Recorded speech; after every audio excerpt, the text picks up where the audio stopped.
আজকে আমরা আপনাদের নিয়ে চলে এসেছি আরও একটি সিরিয়ালের সেটে, সেটা হলো কোণে দেখা আলো। নতুন সিরিয়াল সদ্যই শুরু হয়েছে, সেইখানে আমরা পেয়ে গিয়েছি আজকে লোপামুদ্রাদিকে। আর যে সিরিয়াল একটি সিনেমার থ্রু দিয়ে আমরা বলতেই পারি যে লাপাতা লেডিস, যেটা আমরা সিনেমায় দেখেছি, সেই সিনেমার কিছু সিকোয়েন্স নিয়ে এই সিরিয়াল তৈরি করা হয়েছে। আর আজকে আমরা লোপামুদ্রাদিকে পেয়ে গিয়েছি আমাদের সঙ্গে। দিদির সঙ্গে সরাসরি চলে যাব আজকে কথা বলতে, একটু আড্ডাই দিই আমরা আজকে। আর যেখানে ঢুকে পড়েছে একদম মহিলা মহল মেকআপ রুমে। দিদি, প্রথমেই বলবো যে আমরা তো দেখতে শুরু করে দিয়েছি অলরেডি কোণে দেখা আলো, তোমার চরিত্রটা নিয়ে যদি একটু ছোট করে বলো। প্রথমেই বলে রাখি, এটা লাপাতা লেডিস তো একটা চিত্ররূপ, উপন্যাসটা রবীন্দ্রনাথ ঠাকুরের নৌকাডুবি, সেইটার অনুপ্রেরণায় তৈরি হচ্ছে এই সিরিয়ালটা। কিন্তু মেগা সিরিয়ালের আমাদের কনসেপ্টটা কিন্তু একটা নির্দিষ্ট জায়গায় আবদ্ধ থাকে না, সেটা কিন্তু যতটা শিল্পকেন্দ্রিক ততটাই কিন্তু ব্যবসায়িকও। তো যদি কেউ ভেবে থাকেন যে কোনো একটা গল্পকে নির্ধারিত করেই পুরো বিষয়টা এগোবে, বোধহয় নয়। আর বিশেষ করে লাপাতা লেডিসে নয়, কারণ ওটা 2 ঘন্টার একটা চিত্ররূপ দেখেছে দর্শক। তো এখানে কিছুটা ওই নৌকাডুবির যে ঘটনা, সেটাকে নিয়েই শুরু হয়েছে, কিন্তু আস্তে আস্তে উপকাহিনীগুলো আস্তে আস্তে ছড়াবে। কেননা মেগা সিরিয়াল মানে তার পরতে পরতে চমক থাকে, যেগুলো আমরা খুলতে খুলতে যাই। আর এখানে যে গ্রামের ছেলে, যে গল্পের যে নায়ক, সেই সুদেবের মায়ের চরিত্র, কমলা চরিত্রটা আমি করছি। অনেক দিন বাদে বেশ একটা চ্যালেঞ্জিং চরিত্র, এবং এই ধরনের চরিত্রে আমাকে কিন্তু দেখেনি। চরিত্রটার জন্য একটু খাটতে হচ্ছে, তার কারণ ডায়ালেক্টটা একটু অন্যরকম। মানে আমরা ইউজুয়ালি যেভাবে অভ্যস্ত, এটা গ্রামের চরিত্র। শুধুমাত্র গ্রাম বললেও ভুল হবে, তার কারণ হচ্ছে মানে গ্রামে এখনকার দিনে বা আরেকটু আগের দিকে যে ল্যাঙ্গুয়েজ, তার মানে এটা একটু যেন কোথাও অন্য রকমের একটা ডায়ালেক্টে কথা বলছি। মজা লাগছে।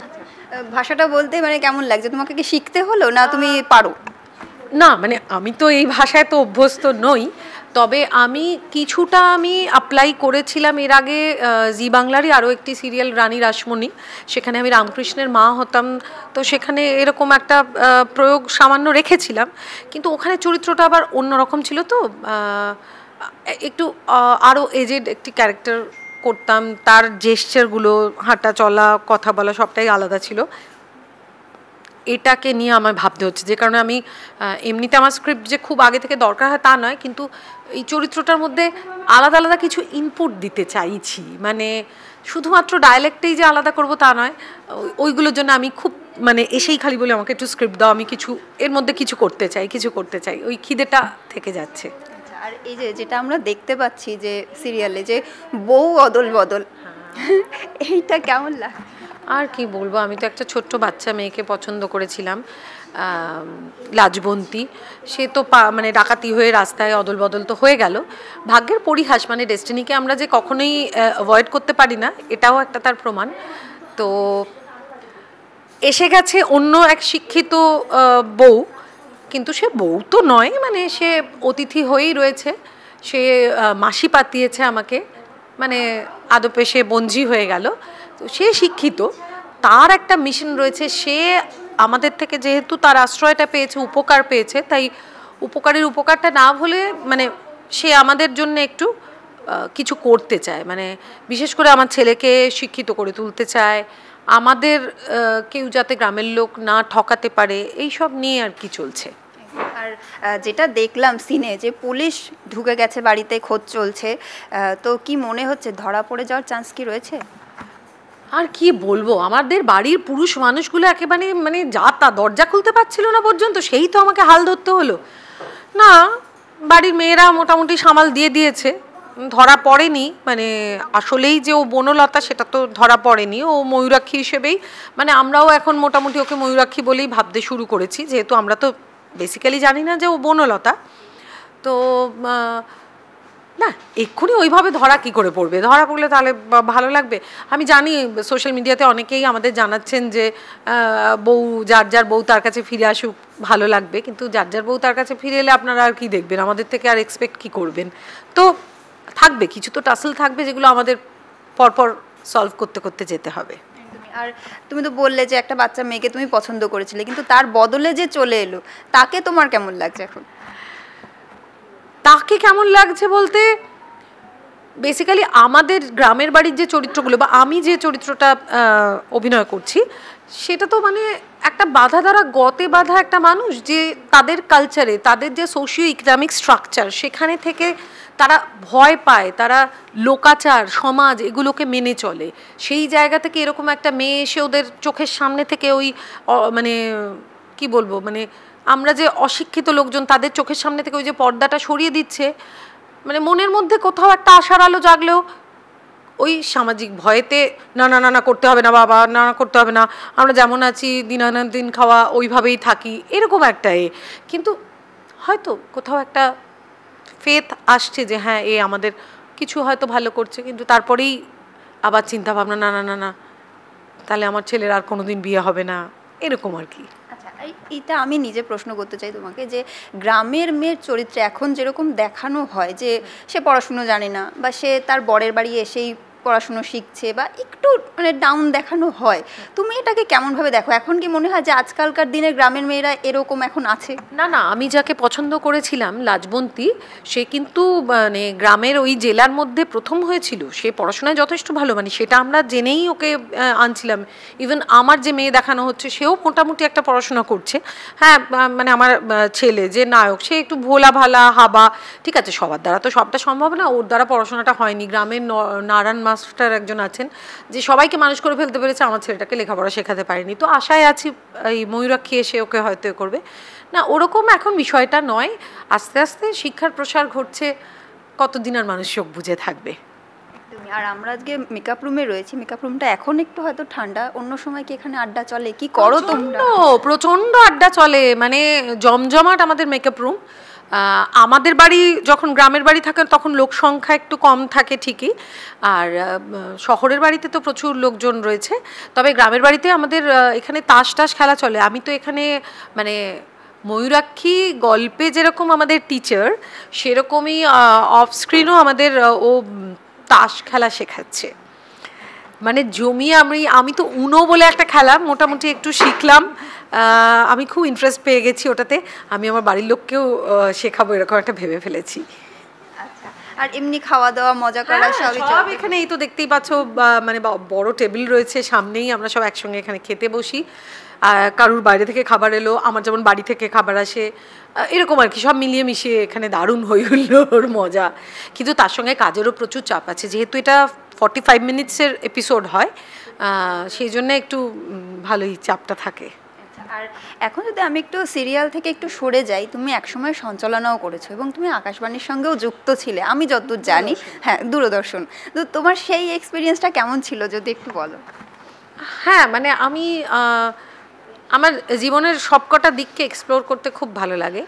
তো ছোটোবেলা থেকেই, হ্যাঁ একদম যখন খুব ছোট, গল্প দাদুর আসর, তারপর দূরদর্শনে চিচিং ফাঁক, খড়ে খড়ে কম্বা তরুণদের জন্যে, তারপর আমি খবর পড়েছি 21 বছর, প্রায় 22 বছর আর কি। মানে ওটা একটা অন্য সঞ্চালনার কাজও করেছি। ইনফ্যাক্ট কালই আমার সোশ্যাল মিডিয়ায় একজন আমাকে মানে কমেন্ট করেছেন যে দিদি আপনি কিন্তু না জেনে আমার জীবনে একটা বড় অপরাধ করেছেন। একটি ছোট ছেলে, মানে আমি একটি প্রোগ্রাম করতাম, সঞ্চালনা করতাম অল্প গানের গল্প, তো সেই প্রোগ্রামটা সে আজকে এত বছর বাদে লিখেছে যে 3:45 বোধহয় হতো, আমার 4টের সময় বিকেলে পড়ার ক্লাস থাকতো, রোজ দেরি করে যেতাম আর কান ধরে দাঁড় করিয়ে রাখতো, তো মানে কিন্তু আপনার ওই প্রোগ্রামটা ছাড়তে পারতাম না। তো এইগুলো আমার কাছে না যে কোনো পুরস্কারের থেকে অনেক বেশি মূল্য রাখে। তো আমি তো মানে সে অত ছোট হওয়া সত্ত্বেও আমি বলেছিলাম তাকে কালকে যে আমি অপরাধ স্বীকার করে নিচ্ছি, কিন্তু মানে আমি তো হাত পা বাঁধা, অনেক শুভকামনা জানিয়েছি। আর কি মনে হয় সেই সময় থেকে এখন তো সময়টা অনেকটা এগিয়ে গেছে, কেমন পরিবর্তন দেখছো? পরিবর্তনের নামই তো জীবন, তো পরিবর্তন, হ্যাঁ আমি 25 বছর কাজ করলাম, তো পরিবর্তন তো নিশ্চয়ই চোখে পড়বে। যে সমস্ত ডিরেক্টরদের হাত ধরে এই জগতে পা রেখেছিলাম, তাদের মধ্যে কেউ কেউ হয়তো নেই, যারা আছেন তাদেরও হয়তো পরিচালনার কাজে পাই না, সেগুলো খুব কষ্ট লাগে, কিন্তু বুঝতে পারি এখনকার সময় দাঁড়িয়ে হয়তো পসিবল নয়, মানে তাদের ধারা অনুযায়ী হয়তো সম্ভব নয়। অনেক কিছু পরিবর্তন হয়েছে, আর সব কিছুরই যেরকম অ্যাডভান্টেজ থাকে ডিসঅ্যাডভান্টেজও আছে। তো ওই যে মানে আমাদের নিজেদের একটু অভিযোজিত করে নিতে হয়, এই অ্যাডাপ্টেশনটা না করতে পারলে তো হারিয়ে যাওয়া। তবে সবসময় যে স্রোতে গা ভাসিয়ে দেবো আমার ক্ষেত্রে এমনটাও নয়। আমি সবার সাথে মিলেমিশে থাকতে পছন্দ করি, কিন্তু নিজের চিন্তাধারাটাকে বজায় রেখে। একদমই। আর আকাশবাণী বললে আর সামনে পুজো, বীরেন্দ্রকৃষ্ণ ভদ্র, তার গলার আওয়াজ, সেই ইমোশনটা কিন্তু এখনো রয়েছে। কি বলবো, সামনেই মহালয়া। একদমই মহালয়া, এবং এখনও ইনফ্যাক্ট আমি একটি যৌথ পরিবারের বউ হয়ে এটা বুঝেছি যে পারিবারিক মূল্যবোধটা আমাদের কাছে অনেক বেশি। সেটা ভালো লাগে কখন, আমরা তো ঠিক আছে, আমরা না হয় ছোটোবেলা থেকে মহালয়া শুনছি রেডিওতে, এখন সেটা হয়তো রেডিওর বদলে মোবাইলে শুনলাম ওই গলাটা ওইভাবে। আমার সব থেকে ভালো লাগে যে আমার ছেলে বাইরে থাকা অবস্থায় তাকে ঠাকুমা এখনও ডেকে দেয়। কেন কি সে বলে রাখে যে আমি কিন্তু কালকে মহালয়া শুনবো, আমাকে ডেকে দেবে। তখন মনে হয় যে হ্যাঁ ঠিক আছে, ওই লিগ্যাসিটা অন্তত রয়েছে, এটা খুব ভালো লাগে। মহালয়ার আলাদা একটা উত্তেজনা, মানে অন্যরকম। এখনকার ছেলেমেয়েরাও সবই করছে, কিন্তু তার মধ্যেও যখন এইটুকু বজায় থাকে তখন মনে হয় হ্যাঁ কিছু তো আছে। আর এই যে রেডিও আর টেলিভিশন দুটোতেই আসছে, কিন্তু এখনও সেই রেডিওর প্রতি টান। ভোরবেলা আগে ওই গলাটা শুনে তারপর টেলিভিশনের বিভিন্ন চ্যানেলে বন্ধু বান্ধবরা কে কেমন কি করছে এটা দেখা, এটাই আমার অভ্যাস। মানে আগে তো রেডিও। আমি ছোট্টবেলায়, মানে আমার বোধহয় 1 বছর কি 2 বছর বয়স, কেন তখন তো বীরেন্দ্রকৃষ্ণ ভদ্র তারপরে মারা গেছেন, তো একদম 1 বছর 1.5 বছর এরকম একটা বয়সে আমাকে নাকি শ্রীরামপুরে শ্মশানকালী মন্দিরে উনি এসেছিলেন স্তোত্র পাঠ করতে, তো আমাকে পাশে বসিয়ে দেওয়া হয়েছিল। কিন্তু মানে গলাটা শুনি বলে বুঝতে পারি ওরকম, সেই স্মৃতিটা আমার কাছে ঝাপসা, কিন্তু তাও মনে হয় যে পাশে একটু বসার সুযোগ পেয়েছিলাম। একদমই। আর পুজো নিয়ে যখন কথা হলো, পুজোর কি প্ল্যান রয়েছে? কাজ তো চলছে। কাজ চলবে, একদম শেষ মুহূর্ত অবধি চলবে, কেননা পুজোর ওই ব্যাংকিংটা আমাদের করে নিতে হয়। আর এবছর আমি পুজোর সময় কলকাতায় থাকছি না, এবছর আমি ব্যাঙ্গালোরে থাকবো। ওখানে ছেলের কাছে যাব, কারণ লক্ষ্মী পুজোর দিন থেকে ওর সেমিস্টার ফাইনাল, তো আমরা পুরো পরিবার ওখানে যাচ্ছি। একটু মায়ের ট্রিটমেন্টেরও ব্যাপার আছে, প্লাস আমাদেরও যাওয়া আছে, একটু দুটো প্রোগ্রামও আছে, সব মিলিয়ে আর কি। আর এই যে পুজো বললে যে ছোটবেলায় ওইটা পেয়েছো, তো ছোটবেলার পুজোটা বেশি টানে না বড়বেলার? ছোটবেলার পুজোটা অন্যরকম হতো, প্রত্যেক দিন আলাদা আলাদা জামা পরতে হবে, মায়ের সঙ্গে ঠাকুর দেখতে বেরোতে হবে, এরকম একটা ব্যাপার ছিল। আমরা 2 বোন 2 হাত ধরে, মানে 2টো কলা গাছ নিয়ে মা বেরোবে, এরকম একটা ব্যাপার ছিল। এখন পুজোতে তো ওইভাবে বেরোনো হয় না, ওই পুজোর উদ্বোধন বা কোনো অনুষ্ঠান থাকলে সেটাতে যাওয়া হয়, কিন্তু সেটা পুজোর আগেই হয়ে যায়। বাকি পুজোর দিনগুলোতে যেটা হয়, আমি যদি থাকি এখানে তাহলেও আমি কলকাতায় থাকি না, শ্রীরামপুরে আমাদের যে অরিজিনাল বাড়ি যেখানে, সেখানে থাকি, সেখানে পুরো পরিবার মিলে থাকি। তো এবারে আমাদের ওই গেট টুগেদার বা ওই কয়েকদিনের থাকাটা ওটা কালী পুজোর সময় শিফট করে গেছে। তো ওই জন্যে ছেলে, মানে ওই যে আইলো উমা বাড়িতে, তো আমার বাচ্চা যখন না আসতে পারলো তখন আমরাই চলে যাই তাদের কাছে, তো আমরা পুরো পরিবার নিয়ে ওখানে চলে যাব। একদমই। আর এই যে পুজো বলতেই একটা মার্কেটিং, খাওয়া দাওয়া, কেনাকাটা, এইটা কতটা এনজয় করো? কেনাকাটা যদি বলো, আজকে আমি বাড়িতে 2টো তাক গুছিয়ে এসেছি আলমারির, এবং আমি আমার শাশুড়ির সামনে বলেছি আমি নাক কান বলছি আমি আর জামা কিনবো না। আমাকে বলো তুই প্রত্যেকবারই এটা বলিস, এবং প্রত্যেকবারই এত এত জামা জড়ো হয়। তো আসলে পুজো বলে আলাদা করে কেনাকাটা নিজেরটা হয় না, নিজেরটা তো আগে থেকেই সারা বছর অনলাইন শপিং এখন আমাদের চলে, আর রাস্তাঘাটে বেরোলে টুকটাক কেনাকাটা। পুজোর শপিং বলতে এখন যেটা ভালো লাগে, কাকে কাকে কী কী দিতে হবে সেইটা যে কিনতে যাই, এইটা আমার কাছে বেশি আকর্ষণের। আর আমরা মেয়েরা একটু কেনাকাটা, সাজগোজ সবটাই পছন্দ করি। তোমার কাছে স্ট্রিট শপিং বেশি প্রিয় নাকি মল? স্ট্রিট শপিং বেশ ঘুরে ঘুরে দেখতে খুব ভালো লাগে, টুকটাক জিনিস বার্গেন করাও যায়। মলে কিনি না তা নয়, সে তো কেনাকাটা হয়ই, কিন্তু আমার বন্ধু বান্ধব মিলে বেশ গিয়ে দরদাম করে কিনতে খুব ভালো লাগে। সব সব যেখানে মানে বন্ধুরা হয়তো বললো, আমাদের এখানকারই সব বন্ধুরা বললো হয়তো কোথাও যাব, চলে গেলাম। হ্যাঁ, নিউ মার্কেট, গত বছরও নিউ মার্কেট গেছি, এবছর এখনো যাওয়া হয়নি। গড়িয়াহাট, এই দুটোই স্ট্রিট শপিং বলতে, তো এই দুটোই। একদম। আর পুজোর খাওয়া দাওয়া কি খেতে ভালোবাসো, বা কি থাকতেই হবে পুজোতে? মিষ্টিও হতে পারে। না, পুজোয় থাকতেই হবে, মানে বাড়ির খাবার আমি সব সময় ভালোবাসি, মানে সেটা পুজো বলে নয়। আমার বাড়িতে পৃথিবীর বেস্ট শেফ রয়েছে আমার শাশুড়ি, আর তার কিছুটা পরে রয়েছে আমার হাজবেন্ড। মানে আমরা সবাই রান্না করতে খুব ভালোবাসি। সো বাইরে খাওয়া দাওয়াটা আমাদের খুব একটা পছন্দের নয়। আর পুজোর সময় নর্মালি আমাদের গেট টুগেদার হয় শ্বশুরবাড়ির লোকজন নিয়ে। তো পুজোয় যেটা না হলেই নয় সেটা হলো ওই বাসন্তী পোলাও আর মাটনটা, ওটা একটা নবমীতে থাকে। যদি না সেটা আমাদের ওই সোমবারের মধ্যে পড়ে, তাহলে নবমীতে ওটা থাকবে, এটা মাস্ট। আর পুজোর ভোগ খাওয়াটা একদিন অবশ্যই, অষ্টমীতে ভোগটা খেতে হবে। ওই জন্য ছেলেকে আবার ফোনে বলে রেখেছি, ও কোরমাংলায় থাকে, ক্রাইস্ট ইউনিভার্সিটি। তো আশপাশে কোথায় পুজো হচ্ছে, কোথায় ওখানে ভোগের কুপন পাওয়া যাবে, সেগুলো যেন আমাদের জন্য কেটে রাখে, এইসব বলে দিয়েছি। আর মহিলাদের কাছে যেটা সব থেকে প্রিয়, মায়ের বিদায়টা একটু কষ্টদায়ক হলেও সিঁদুর খেলাটা কিন্তু মাস্ট নাকি? হ্যাঁ, সিঁদুর খেলা, ওটাও আমি বাড়ির কাছে আমাদের যে মণ্ডপ ওখানে যেতাম, এবং সেখানে আমি আমার শাশুড়ি সব একসঙ্গে যেতাম। শ্বশুরমশাই মারা যাওয়ার পর থেকে আর ওইটা খুব একটা যাওয়া হয় না। ওইটা আমরা মানে ইদানিং আর সেইভাবে হচ্ছে না, তবে ভালো লাগে সিঁদুর খেলায় পার্টিসিপেট করতে। মানে আগে আগে প্রচণ্ড সিঁদুর খেলায় পার্টিসিপেট করেছি, খুবই ভালো লাগে। একদমই। আর লাস্টে যদি বলি যে এখন কোণে দেখা আলোয় কি টুইস্ট আসতে চলেছে, দর্শকদের কি বলবে? এই যে টেনশন, পুলিশ বাড়িতে ঢুকেছে, শুধু পুলিশ নয় আরও আসছে, এক এক করে মহাজন আসছে, আরও সব লোকজন আসছে। সেইগুলো মানে কি আসছে সেটা আমি মানে স্পয়লার দিতে পারি না। তার জন্যে সোম থেকে শুক্র প্রতিদিন জি বাংলায় 9:30টার সময় চোখ রাখতেই হবে। কারণ যেটা ভাবছেন একেবারে ফ্ল্যাট ওরকম লাপাতা লেডিস নয়, আমি বারবার মনে করিয়ে দিচ্ছি, এটার মধ্যে অনেক চমক আছে।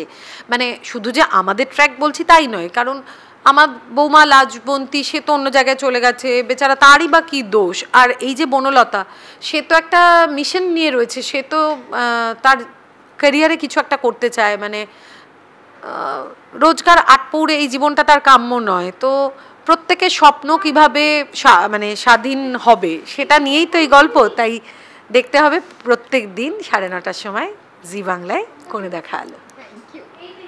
তাহলে দিদি ঠিক যেমন বললো, এখানেই কিন্তু শেষ নয়, আরও অনেক চমক আসতে চলেছে, তাই চোখ রাখতে হবে কোণে দেখা আলোয়। ক্যামেরা সন্তোষ রায়ের সঙ্গে সহেলি বিশ্বাস, ওঙ্কার বাংলা।